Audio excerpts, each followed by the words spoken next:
So the point of this session is to get you all ready for related rates, which is the first thing that's going to come after your test next week.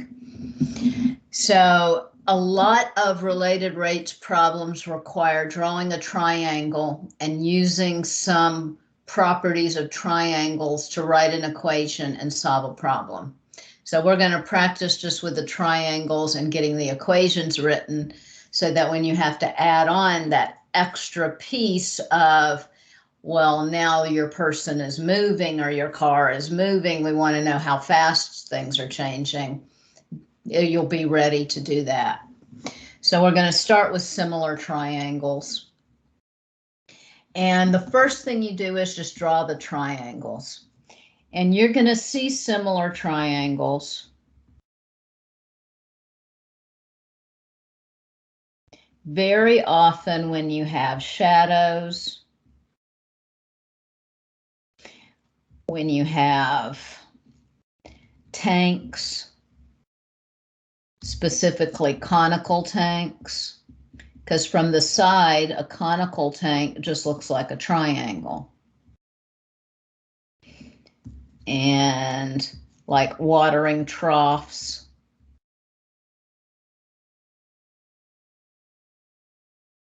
That might be shaped like a triangle or a trapezoid from the side. So we have a 6-foot tall person, 15 feet from a 20-foot tall light pole. So I'm going to move this over so that we don't have the picture already ready. Now get your sheet of paper out, and I want you to try to draw these at the same time as we go through them, because you know that's how you learn, is by doing it yourself, not just by watching me. So 6-foot tall person, 15 feet from a 20-foot tall light pole, and we want to know how long is their shadow. So we need to draw a triangle.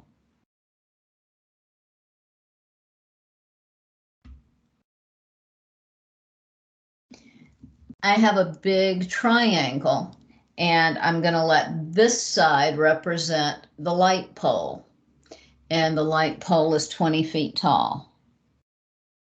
And of course, my pictures are never to scale. I just do the best I can, and if you can figure out the problem from them, they're good enough.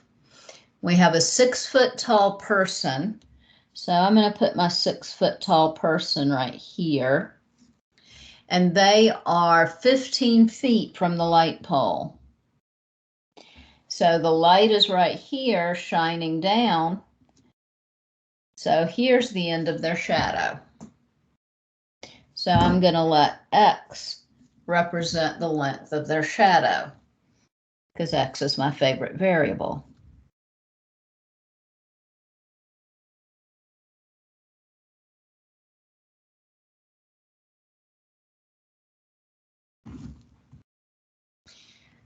Now I really have two similar triangles here. I have the big one that is 20 feet tall and 15 plus X feet wide. And then I have a small one that is 6 feet tall and X feet wide. And since they're similar, the proportions have to be the same. Now, it doesn't matter who goes on top and who goes on bottom as long as you're consistent.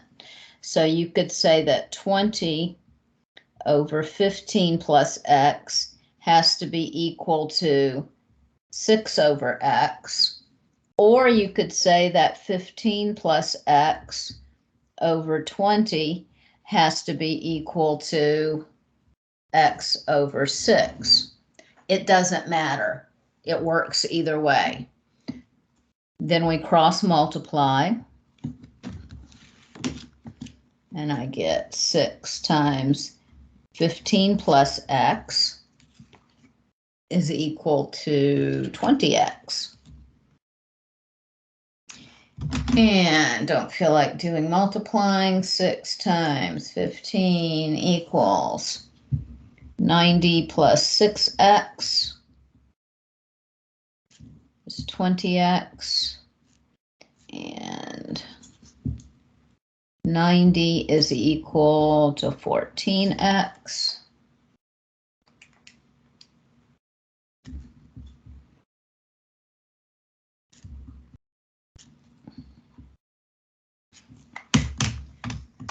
And let's see how I did. About 16.4 feet, 6.4 feet. Questions?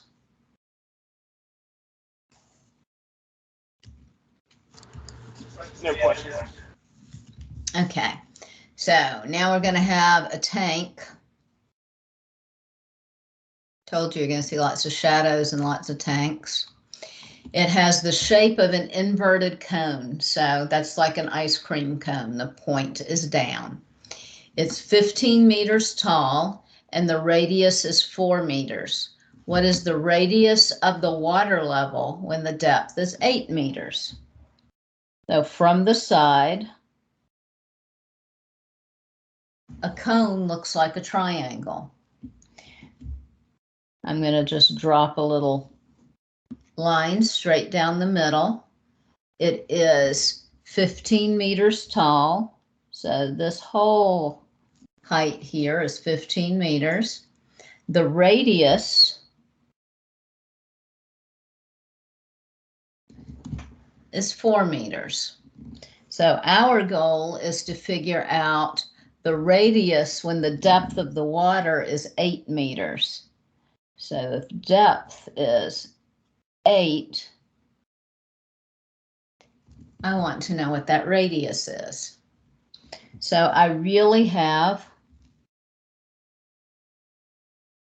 a couple of similar triangles here. This one's 4 and 15. This one is 8 and our unknown. Again, if I put 4 on top of 15, then I need to put R on top of 8. So 4 times 8 is 32. Is 15R. So 15 goes into 32.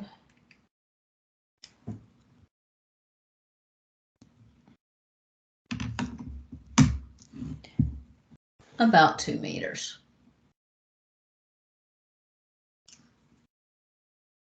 So I try to set them up so that they answer the question that I have. You're asked to find the radius, so I set up a proportion that would help me find the radius. All righty, we got another shadow.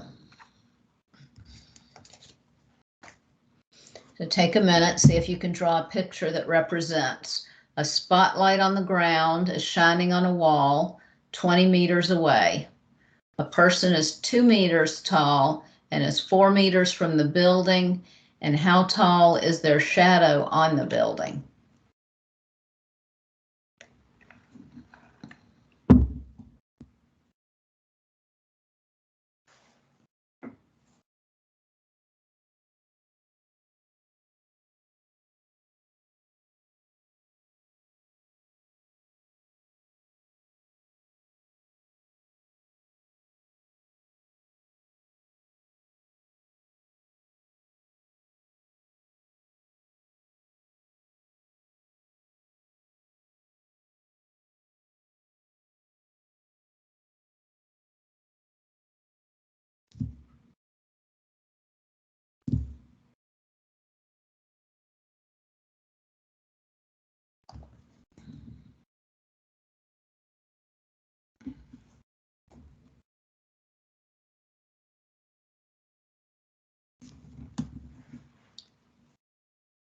So my triangle looks kind of like that.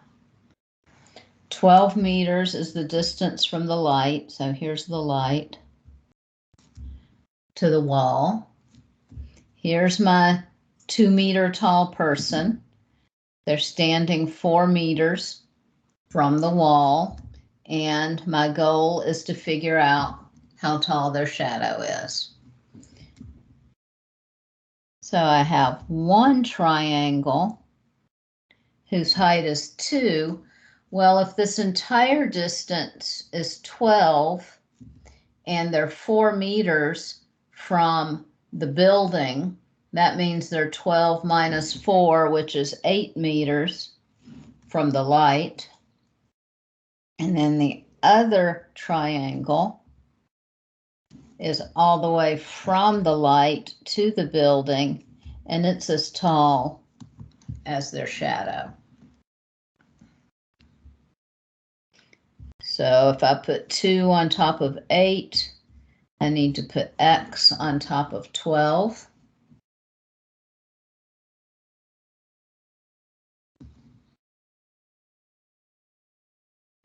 So it looks like their shadow is 3 meters tall.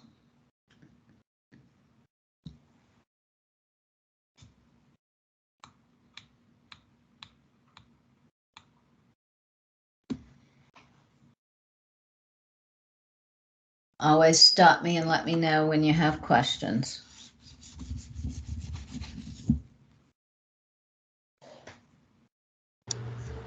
New questions. This is becoming more.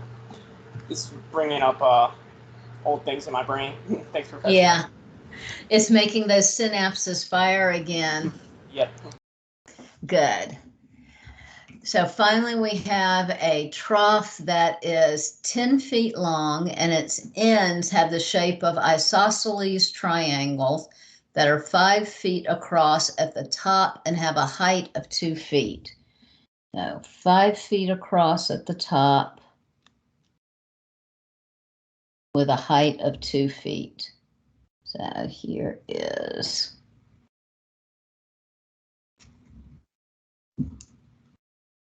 2 feet and 5 feet. What is the width of the water level when the depth of the water is 18 inches? Now, this morning when I did it, I insisted we convert things to the same units, but really it doesn't matter. I could just put 18 inches down here, but then I'm going to get my answer in inches. Either way you want to do it is fine. And we want the distance all the way across, so I'll call that x. So if I put 5, the width over the height, then I'm going to put the width over the height.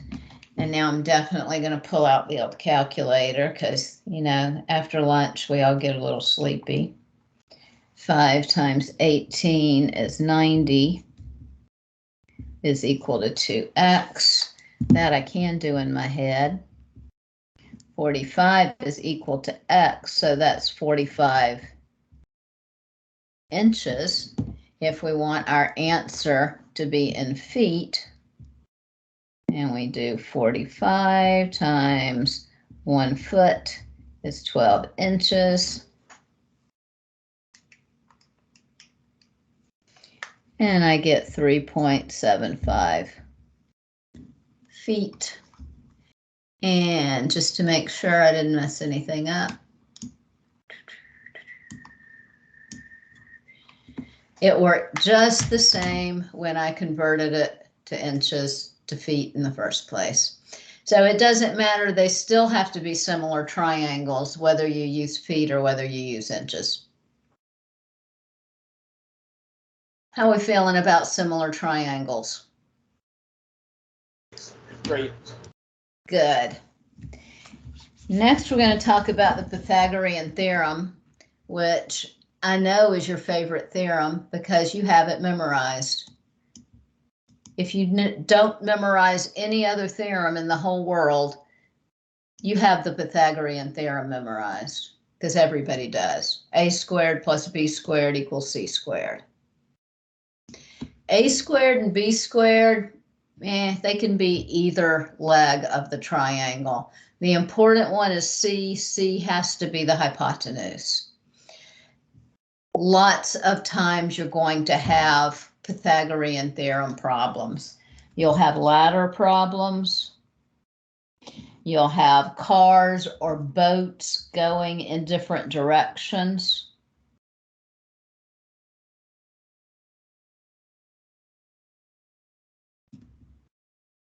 You'll have kites flying. You'll have boats being pulled to the dock.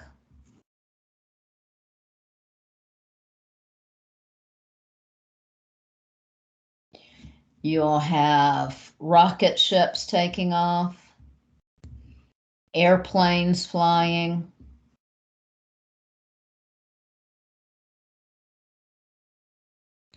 Lots of times when you're going to see the Pythagorean theorem to figure out how far something is away. So this time we have a ladder. If you have a ladder, it's going to be your hypotenuse. That makes it easy. 15-foot ladder and wishes to reach a window that is 12 feet above the ground. And we want to know how far from the building should they place the ladder to reach the window. So draw a little picture. You can draw your picture while I draw mine.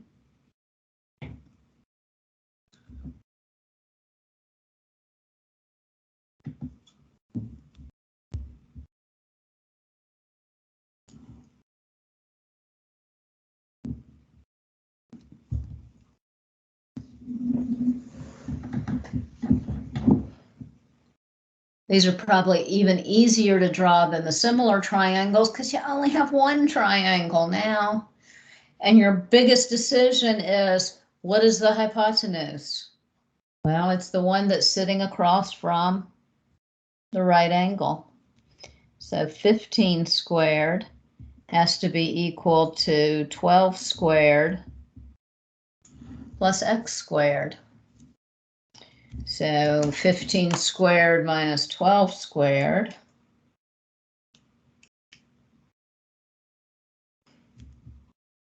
81 is equal to x squared.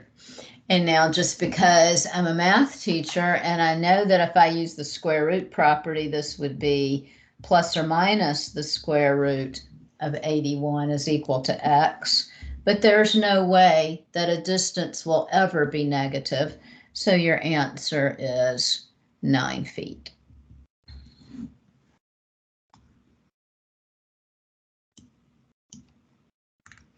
Nice friendly triangle because we ended up with a nice friendly whole number.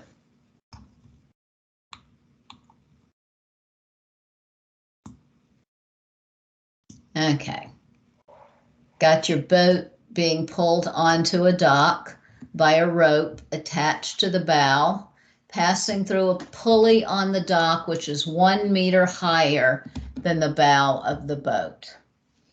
So that's my 1 meter higher. How much rope is between the boat and the dock when the boat is 8 meters from the dock? So that's 1 meter. That's 8 meters. And there's the rope. That's what I'm interested in. This time I want to know the length of the hypotenuse. Easy. 1 squared plus 8 squared has to be equal to x squared. And that I can do in my head. 1 plus 64 has to be x squared. So plus or minus square root of 65 is equal to x. And it's not negative, and it's just barely bigger than 8. I think it's 801. Oh, no, it's 806.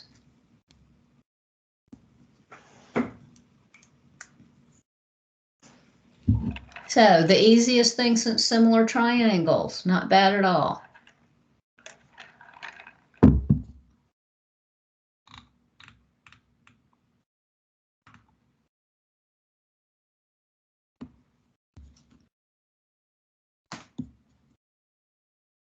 Another really simple one. TV camera is positioned 4,000 feet from the base of a rocket, the launching pad. What is the distance from the camera to the rocket when the rocket has risen 3,000 feet?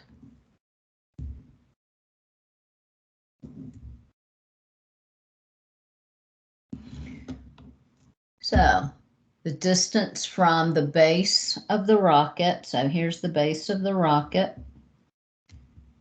There's the camera, and it is 4,000 feet.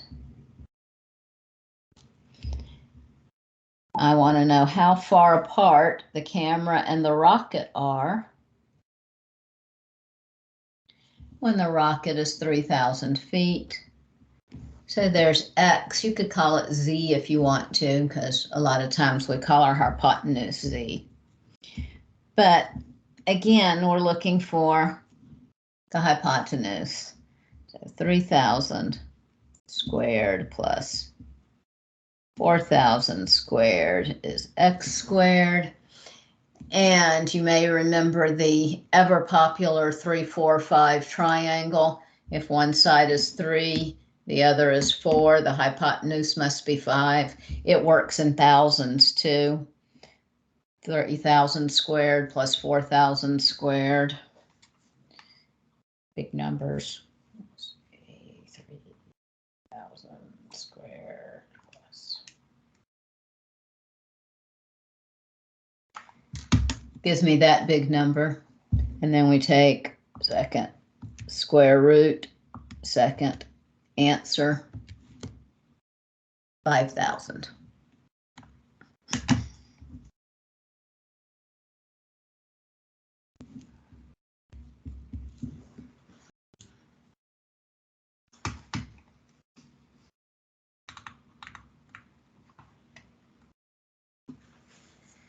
Now, this one's a little more challenging to set up.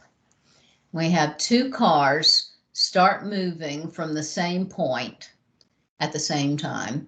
One travels south at 60 miles per hour. The other travels west at 25 miles per hour. So one of them got on the expressway and the other one got on a backcountry road. How far apart are the cars after 2 hours? So they're going to start right here. I always do west as to the left and south as down, just because it follows the compass from the map. So we want to know how far apart they are after 2 hours. So this is when t is equal to 2 hours. It's going to be very important when you're doing your related rates problem. There's always going to be a when. You'll have something you know, something you need to know, and when is it? So this will help us figure out the when part. I'm going to let X equal the distance the car traveling west goes.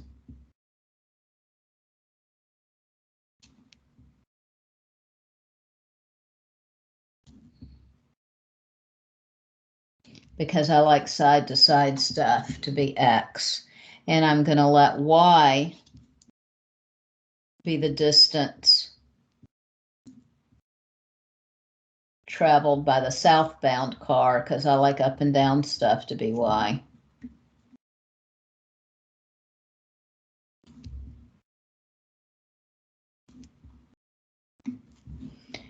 So T after 2 hours, X after 2 hours. Well, the westbound car is going 25 miles per hour. So 25 times 2 is 50. So that leg of my triangle is 50. After 2 hours, the speedy car has gone 2 hours times 60 miles per hour. So this leg of my triangle is 120. And then we just play connect the dots. And this is the distance between the two cars. And again, it's the hypotenuse because west and south are perpendicular to one another. So 50 squared plus 120 squared is equal to z squared. And that one happens to be another friendly one.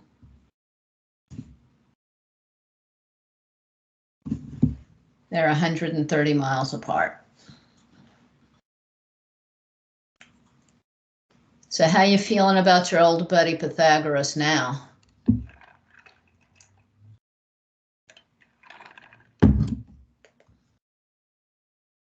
Cool.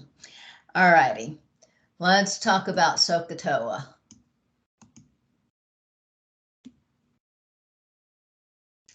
You probably learned this one in your trig class, 171, if you took it here at Wake Tech. It's called SOHCAHTOA because SOH, sine, is opposite over hypotenuse.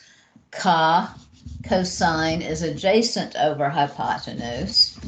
And TOA, tangent, is opposite over adjacent. And if you need help remembering it, my favorite little rhyme is some old hippie caught another hippie tripping on acid. There's lots of different ones that you can use, but I use that one, so I'll often say we're going to consult the old hippie to see what to do.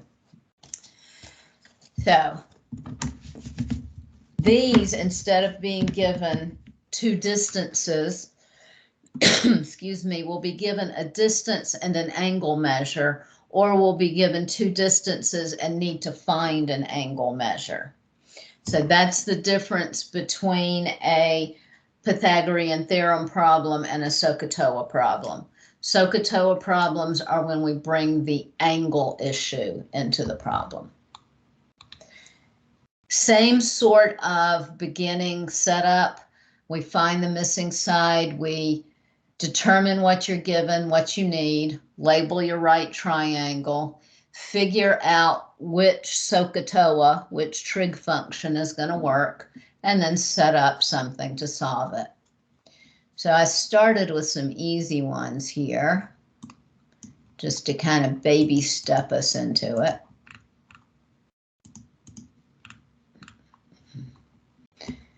So this one, we have a right triangle. My right angle is right here. X is sitting next to it. 17 is across from my right angle. That makes 17 hypotenuse. And the angle I'm given is theta. So theta is 59 degrees. The only worksheets I could find for these were done in degrees. So switch your calculator to degrees if you want to play along and do this, and then immediately switch it back, because on test day you want to be sure it's in radians. And when you're doing your WebAssign, it should be in radians. But since this is my theta, I'm looking for X, which lives across from theta. So this is op. So I need to find the trig function that uses theta, hypotenuse, and op. And that's sine. Sine of theta is equal to op over hype. So sine of 59 has to be equal to op, which is my unknown, over hype, which is 17.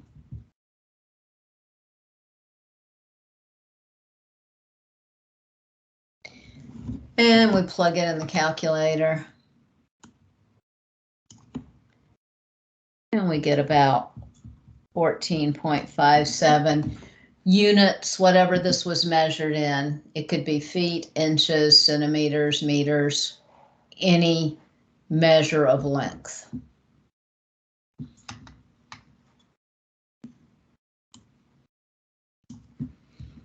Do another one.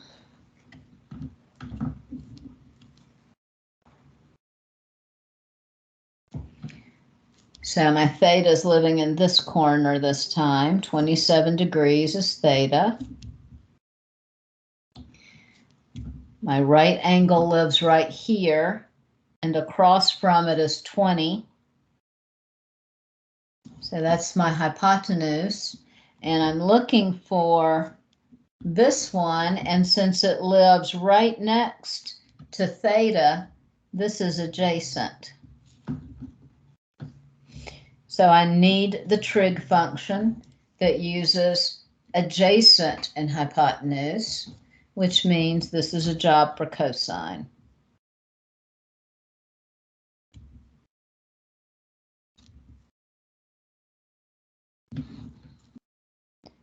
Cosine of 27 is equal to adjacent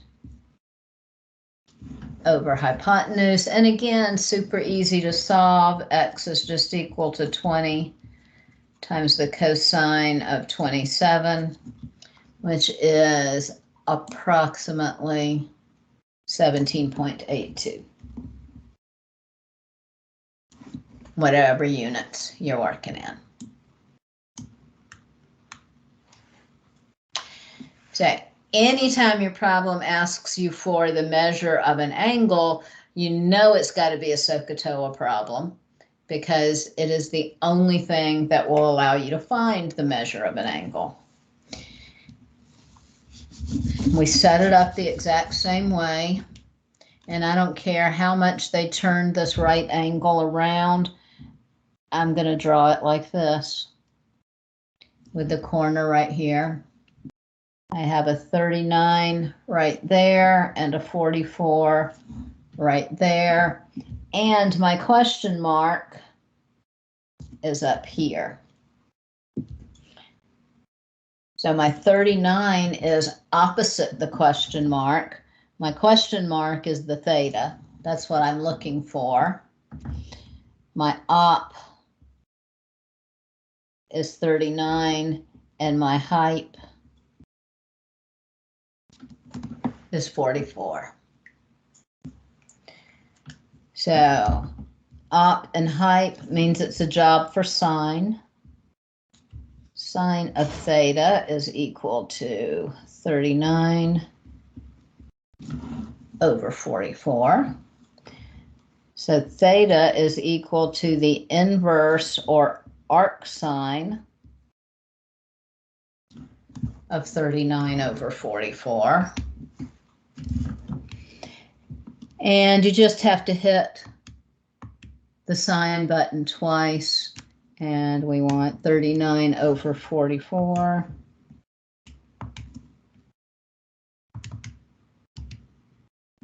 So about 62 degrees.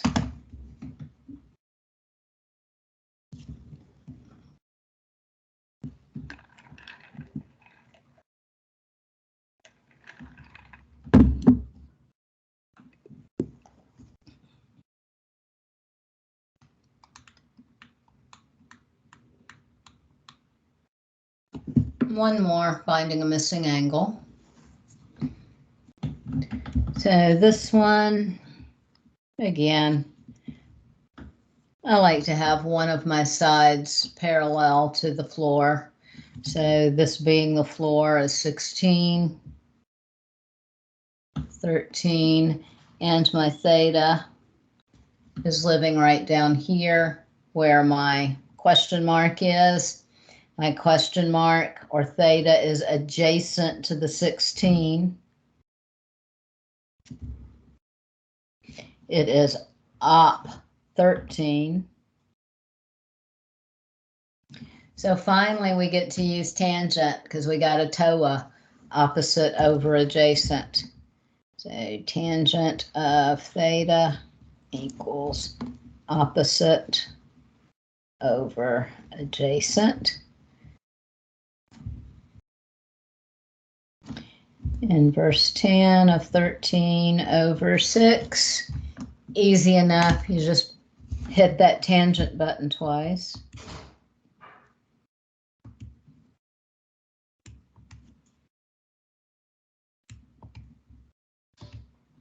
And you get about 39.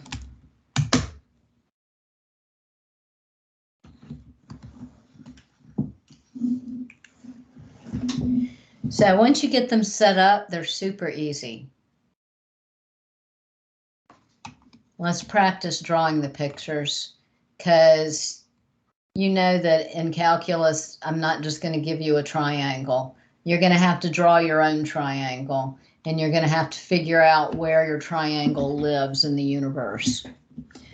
We have an airplane flying at an altitude of 6,000 meters above the ocean, directly towards a coastline.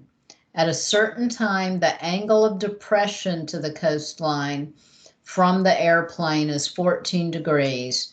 How much farther to the nearest kilometer does the airplane have to fly before it's directly above the coast?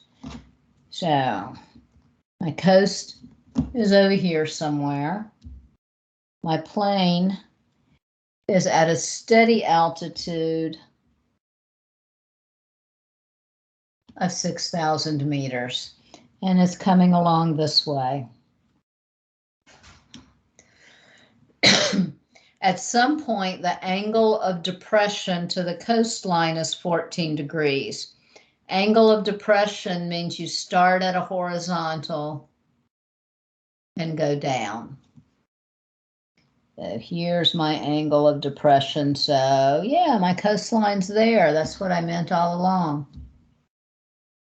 There's theta, and it happens to be 14 degrees.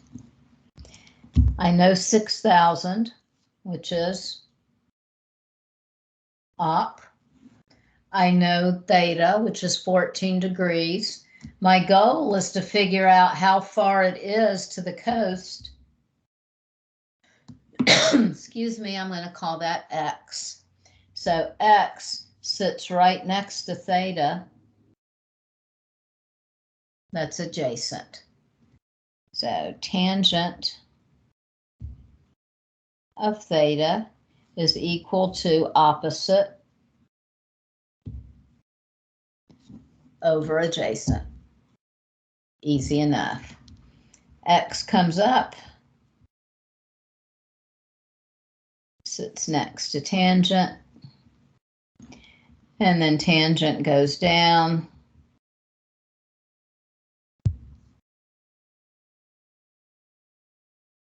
And we divide. So just a little quick algebraic manipulation there. 6,000 divided by tangent of 14 gives me a really big number. So 24,000 meters, which is about 24 kilometers.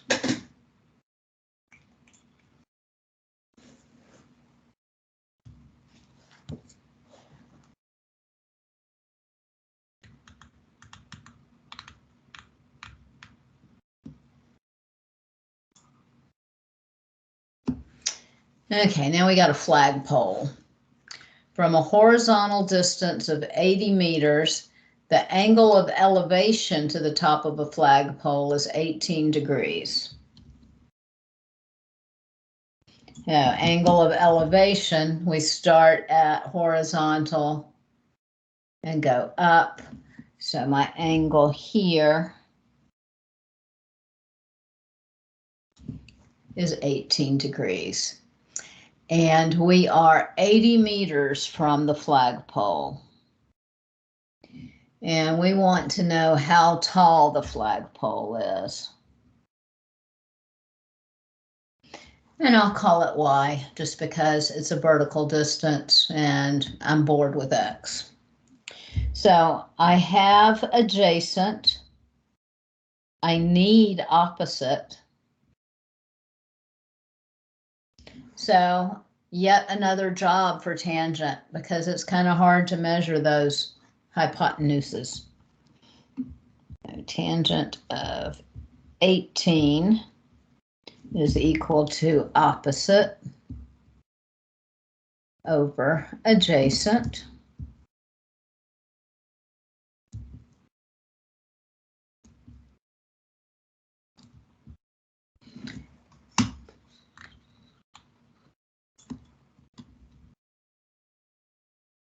About 26 meters.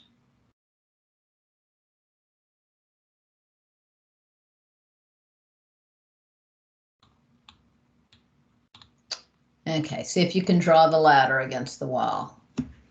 9-meter ladder rests against the side of a wall. The bottom of the ladder is 1.5 meters from the base of the wall. Find the measure of the angle.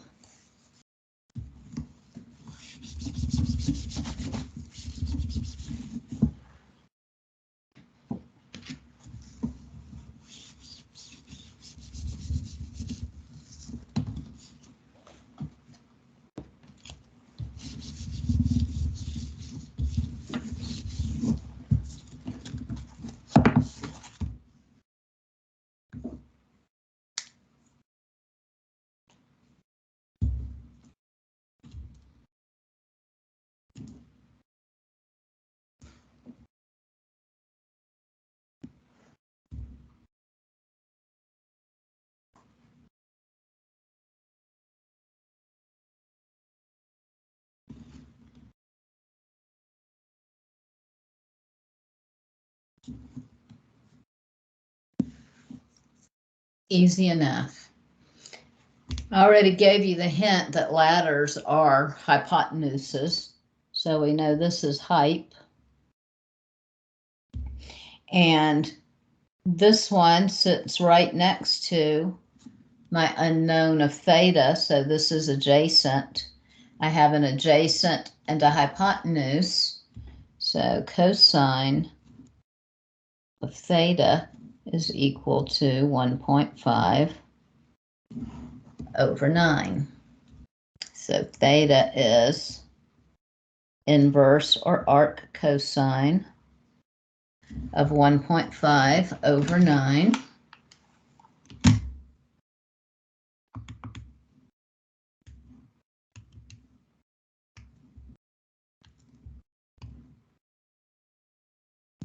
And that gives me 80 degrees. That is one steep ladder. I am not climbing that ladder. Did I miss one? Nope, I got them all. So how you feeling about SOHCAHTOA?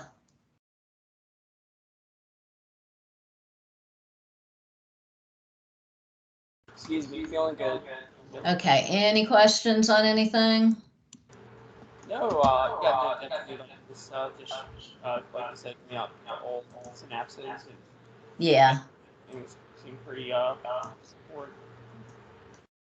Okay, and the last thing I gave you for today was just a little list of formulas you need to memorize.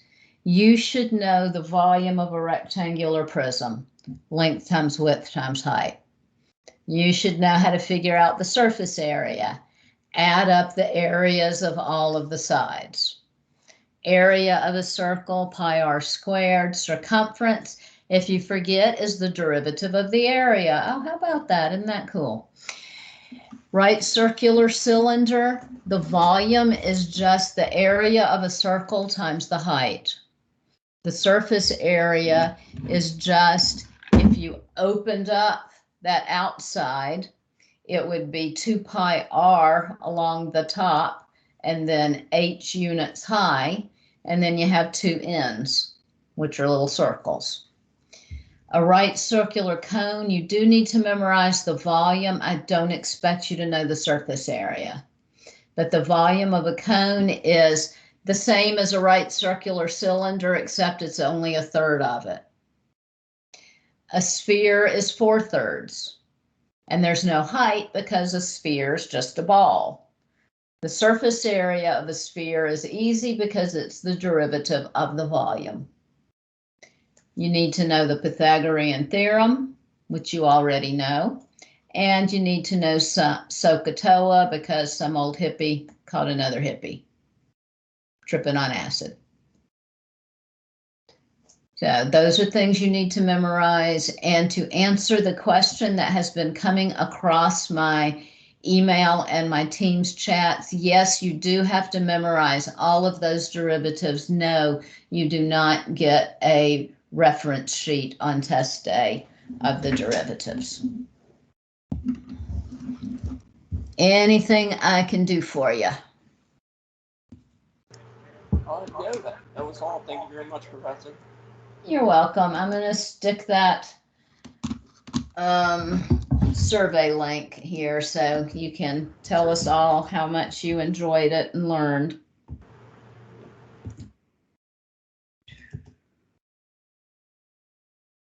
Thank you very much. I'm going to turn the recording off now.